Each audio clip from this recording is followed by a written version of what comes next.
কিরে কি দেখতেছস তোরা? আবারও জোড়া খুন। নাম না জানা এক হত্যাকারীর হাতে আবারও খুন হলো দুজন। তার গোপন মরণাস্ত্র হলো একটি নীল পলিথিন। পুলিশ প্রশাসন থেকে লোকটির স্ক্র্যাচ প্রকাশ করা হয়েছে। আপনারা যদি লোকটি সম্পর্কে কোনো তথ্য জেনে থাকেন তাহলে অবশ্যই আপনার নিকটস্থ থানায় যোগাযোগ করার জন্য অনুরোধ করা হচ্ছে। দোস্ত, দেখতে লোকটা অনেকটা তোর মতো না? তোর বেটা ওই লোকের মুছ আছে, আমার কি মুছ আছে নাকি? এটা আমি না। এই ছবিতে একমাত্র লক্ষণের বিষয় হলো লোকটির যে গোঁফ দেখা যাচ্ছে সেটি নকল। পুলিশ থেকে পাওয়া এই হলো ছবির আপডেট ভার্সন। আরো জানা গেছে লোকটির উচ্চতা 6 ফুট 2 ইঞ্চি। ইউ নো গাইস, আমি 5 ফুট 2 ইঞ্চি। হাইট কত না? 5 ফুট 2 ইঞ্চি। ও রাইট রাইট। দুঃখিত, লোকটির উচ্চতা 5 ফুট 2 ইঞ্চি। আমি ভেবেছিলাম 5 ফুট 2 ইঞ্চির কোনো মানুষ হয় না, তাই আমি বলেছিলাম 6 ফুট 2 ইঞ্চি। হত্যাকারী ঘটনাস্থল থেকে পালানোর সময় সিসিটিভিতে ধারণ করা কিছু ফুটেজ আমাদের হাতে এসে পৌঁছেছে। সেখান থেকে দেখা যায় লোকটি এই গানটি বাজিয়ে গাড়ি চালাচ্ছিল।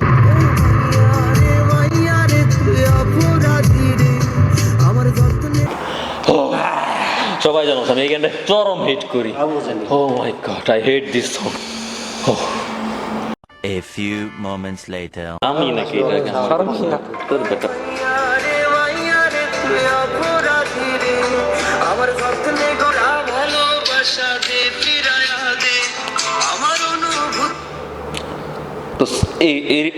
এই রিংটোন আমি সেট করি নাই। তুই বিশ্বাস কর আমি এই গানটা খুব পছন্দ করি। তুই সেট করছিস না? তুই না আমার ছোট ভাই মনে পড়ছে, আমার ছোট ভাই সেট করছে কালকে। অফিসিয়ালি কনফার্ম করে যাচ্ছে হত্যাকাণ্ড সংঘটিত হয়েছিল গতকাল সন্ধ্যা 6টায়। গতকালকে কইছিলাম আমরা গতকালকে কই? আসলে গতকালকে সারাদিন আমরা বসুন্ধরায় ছিলাম। বসুন্ধরা সারা দিন। খুনটি হয়েছিল গতকাল বসুন্ধরা শপিং মলের পার্কিং। শিট দোস্ত, আমার কথাটা শুন ভাই, কয়বার ভাই? পৃথিবীতে 7 বিলিয়ন মানুষ আছে। আচ্ছা, এটা যে কেউ হইতে পারে, ইটস জাস্ট এ কোইন্সিডেন্স। এক প্রত্যক্ষদর্শী জানায় হত্যাকারীর শেষ কথা ছিল পৃথিবীতে 7 বিলিয়ন মানুষ আছে, এটা যে কেউ হতে পারে, ইটস জাস্ট এ কোইন্সিডেন্স। আর কিছু না, আর কিছু না। শোন, এটা আমি না। আরে ভাই আমার কথাটা শুন তোরা, এটা আমি না রে ভাই। তো সব কথা আমি বুঝছস। এখন কত হইলো আমি কিছুই দেখি নাই, আমি কিছুই শুনি নাই। আমাদের খালি যাইতে দে, আমরা কোনো প্রশাসন থেকে জানানো হয়েছে যদি কেউ হত্যাকারীকে ধরে দিতে পারে তার জন্য সরকার 3 লক্ষ টাকা পুরস্কার ঘোষণা করেছে। ভাই বললাম তো এটা আমি না। তোদের যদি টাকার দরকার হয় যায় আসল খুনিরা খুঁজে পাই তুই চল। কি তোরা এমনি আগে বলছি না এটা আমি না। শট দেখ এরকম কেমন হতো।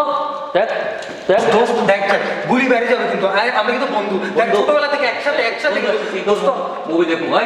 ওকে তোর কথা জানছি বেটা। মুভি দেখবো আমরা। দেখ ওই দোস্ত মুভি দেখবো তো ভাই। Don't move. ওকে একটা আইফোন দরকার। বাইকটা এবার নিতেই হবে। গুলি বেরিয়ে যাবে।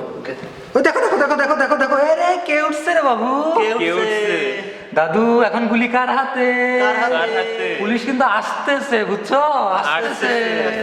খোল আমারে খোল কইতেছি তো। এইমাত্র জানা গেছে হত্যাকারী ধরা পড়েছে, সে এখন পুলিশের হেফাজতে আছে। আপনি এবং আপনার পরিবার এখন নিরাপদ।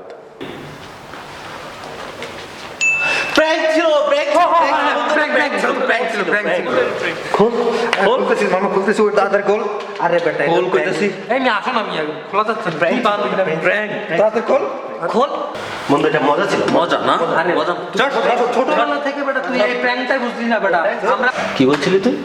বাইক কিনবি 3 লক্ষ টাকা দিয়ে না? তুই আমারে বলতি আমি তোরে আমার বাইক দিতাম। দেই নাই আমার বাইক তোরে। আর তুই আইফোন কিনবি না? তুই বলতি আমারে আইফোন আমরা কিনে দিতাম, সবাই মিলে কিনে দিতাম লাগলে। আর তোরে কি বলবো? তুই তো আমার বেস্ট ফ্রেন্ড ছিলি তাই না? তোর জন্য আমি জীবনে কি না করছি, খারাপ লাগে কত মেয়ের পিছনে ঘুরছি তোর জন্য। এটা প্র্যাঙ্ক ছিল। তারপর আমি তোদেরকে মাফ করে দিছি। কেন জানিস? কারণ আমি রিয়েল ফ্রেন্ড। সমস্যা নেই তো, তাই বুকে আর সমস্যা নেই। আতঙ্কের সাথে জানানো যাচ্ছে পুলিশ ভুল ব্যক্তিকে আটক করেছে। হত্যাকারী এখন নাগালের বাইরে, আমরা কেউই এখন নিরাপদ নেই।